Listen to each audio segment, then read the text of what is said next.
You want my recollection?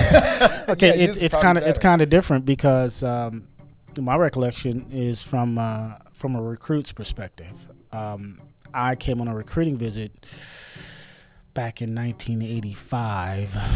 I believe it was March or so, and I remember pulling into the parking lot adjacent to the old Jefferson Fieldhouse.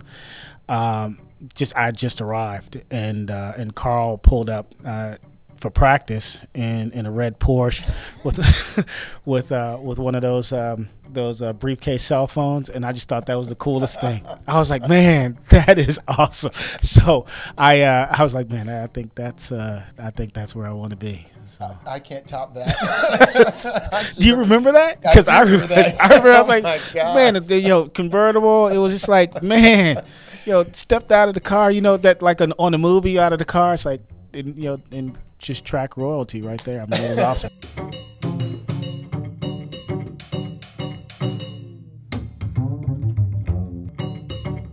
Well, it was even before that. When Coach Tellez first called me and asked me, was I interested in learning more about the program and coming on the visit, I just immediately thought Carl Lewis. Because you got to remember, I mean, I was a high school junior watching the '84 Olympics, laying on the floor of my grandmother's house watching the games, and watched Carl win 4 gold medals, and then knowing that he was from Willingboro, New Jersey, and then my experiences throughout that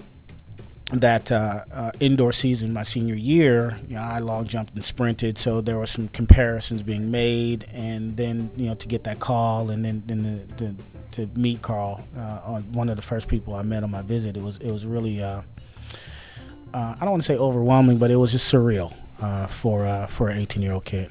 Yeah, for me, it was kind of from the recruiting side, and Coach Tellez said, we got a guy from near where you guys are that jumps and sprints who won everything in the state meet. Did anyone else score in your state meet but you? You won the whole state by yourself. He won the state meet by himself. He won like every event. But I like the fact that he was a jumper, because a lot of times people forget that I was a jumper that sprinted.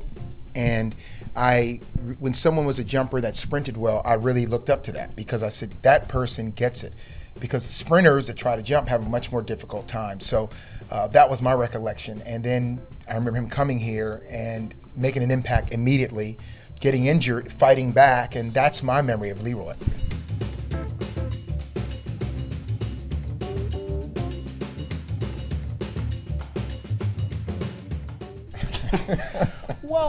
Well, I mean, for me, I just felt like here's the greatest athlete of all time, and I get an opportunity to train with him, and I could figure out what I need to do. Not only that, I don't think you can lose sight of the fact that Tom Tellez was the coach, and there was a great deal of continuity there with was our coach and Mike Takaha, and then the whole group, and then Joe Deloach was a freshman. Even though Joe couldn't run that freshman year, he's a kid that I read about quite a bit in track and field news, in high school, and he's here. I didn't even know Joe was coming. I didn't know Joe signed here until I got here, and so it was just an awesome time. And then as far as the competition is concerned, and I think my first year or so, I was just trying to be a freshman, just trying to make my way through things.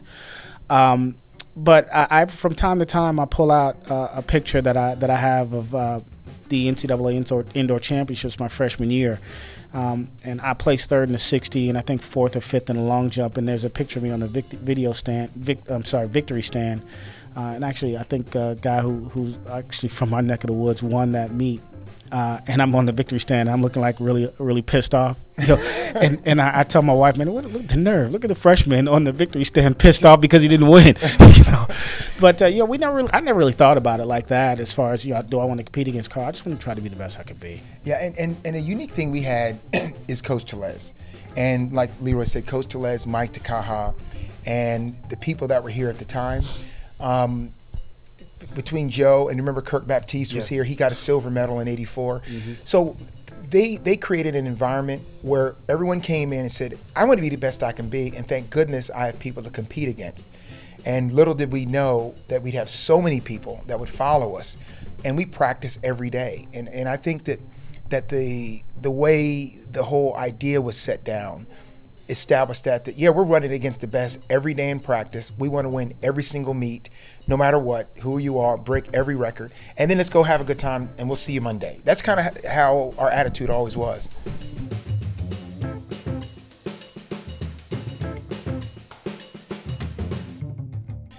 Well, you know, it's interesting because I had it for a few years, then Leroy broke it, and really it's funny because Leroy broke it that day that we had all 5 in the finals, and it was in New York City, so it's the biggest place in the world, and he ran a phenomenal race, you know, and then I'm just charging down there, and we crossed the line, and it's like world record. And the thing is, what I credit Leroy and Mike Marsh and Floyd Hurd and all these guys, that they extended my career at least 5 to 6 years. Not just because of the competition, just because of the camaraderie, the teammates, and everything. I mean, a lot of the reason why we created this group is because I wanted someone to go with, hang with. And then they came in there, and there was never a fear of winning. And so for Leroy to break the world record was kind of like, here again, like the little brother you work with, and they came up, and now they're beating you. And so we didn't have issues. Every race we went out, we wanted to win. You know, there's no question. Leroy wanted to win. There's no question. But we didn't have issues. I think the best thing that we learned from going back and forth, and then ultimately Leroy broke it the last time. And so between us, we held it for like 7 years. It was a long time, and we held it between us together back and forth. But I think the bigger issue was we looked at it as like, I know exactly what I have to do to win, because, you know, Coach Tellez's philosophy is like, don't go to win the gold medal, go to run fast. If you run fast, you win. And so we saw fast running every day, and I think that we hope here, even now, that we can give the idea that we actually ran fast because we worked hard. You know, I mean, we trained hard, we trained with each other, and we were able to manage all of that stuff for all those years and stay friends. And here, 30 years later almost, I mean, I've known Leroy for almost 30 years, and we're still friends at another level.